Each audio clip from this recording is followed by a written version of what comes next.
So how do you disconnect messages on the iPad?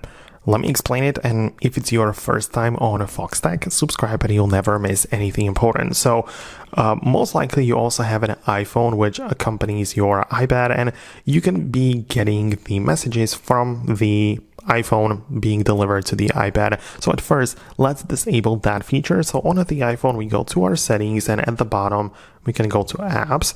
And from the list, we can select the messages right in here.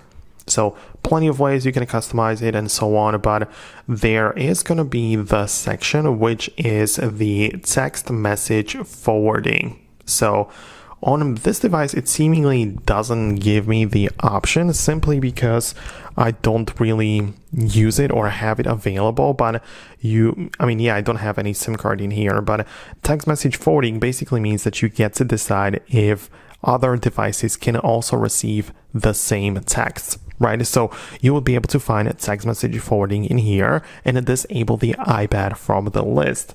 And that would be very useful because you would basically disconnect the phone messages from the iPad. And that's something that you can definitely do.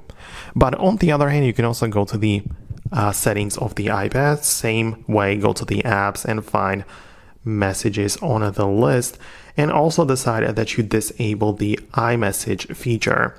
And these are obviously not the actual cellular text sent from iPhone, but these are the over-the-internet Apple iMessage. But if you don't want to get any messages anymore on the iPad, you can disable the feature, and it's simply not going to work in any way. You're not going to be getting iPhone messages, and you're not going to get the iMessage texts at all, so you'll completely disable the feature altogether. So that's what you need to do.